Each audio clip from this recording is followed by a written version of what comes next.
In the summer of 1965, young American soldiers stepped off planes into a wall of heat, humidity, and fear. They were told they were fighting communism. They were told the war would be short. They were told they would be home by Christmas. They were wrong. This was Vietnam, a war without front lines, without clear enemies, and without mercy. A war where the jungle itself seemed alive, and where victory was promised, but never delivered. To understand Vietnam, we must go back, not to 1965, but to fear. After World War II, the world split in two.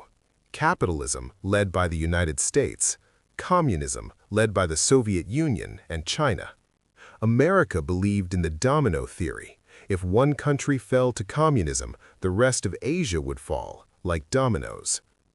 Vietnam had already suffered decades of war, first against France, then split into North Vietnam, communist, led by Ho Chi Minh, South Vietnam, US-backed. At first, America sent advisors, then weapons, then money. But in August 1964, everything changed. The U.S. government claimed North Vietnamese boats attacked American ships in the Gulf of Tonkin. Whether the attack truly happened remains controversial, but the result was clear. President Lyndon B. Johnson received permission to use military force without declaring war. By 1965, U.S. combat troops flooded into Vietnam. What began as assistance became full-scale war. Vietnam was not like Europe. There were no clear battlefields, no obvious enemy. The Viet Cong were farmers by day, fighters by night. They used hidden tunnels, booby traps, ambushes, jungles as weapons. American soldiers faced invisible enemies, deadly heat, leeches, snakes, disease, constant fear. To fight the jungle, the U.S. used napalm, burning entire forests, Agent Orange, a chemical defoliant. The land burned, villages vanished, civilians suffered, and still the enemy kept coming.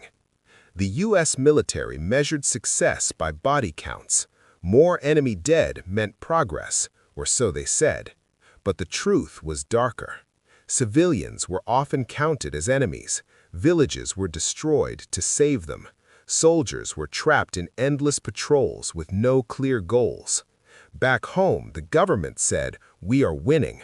But soldiers knew the truth. They weren't winning, they were surviving. In January 1968, during the Vietnamese New Year, Tet, the impossible happened. The Viet Cong launched massive surprise attacks across South Vietnam, even reaching the U.S. Embassy in Saigon.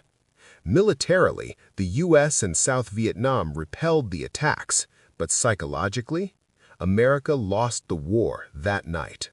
If the enemy could strike everywhere at once, then the war was not under control. Television brought Vietnam into American living rooms. People saw dead soldiers, burning villages, coffins returning home.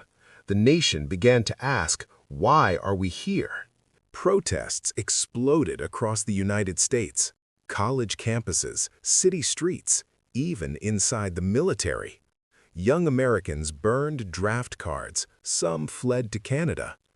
In 1970, National Guard troops killed 4 students at Kent State University during an anti-war protest.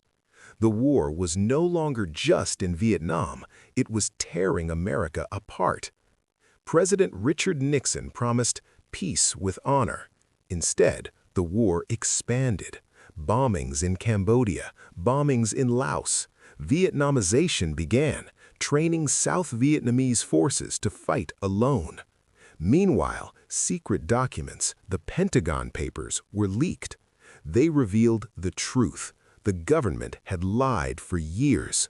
Trust collapsed. In 1973, the U.S. signed the Paris Peace Accords. American troops left Vietnam. 2 years later, in 1975, North Vietnamese tanks rolled into Saigon. South Vietnam collapsed. The war was over, but the damage remained. Vietnam cost over 58,000 American lives, millions of Vietnamese lives, a generation's innocence. It changed U.S. foreign policy, public trust in government, how wars are reported forever. Vietnam was not just a war, it was a warning.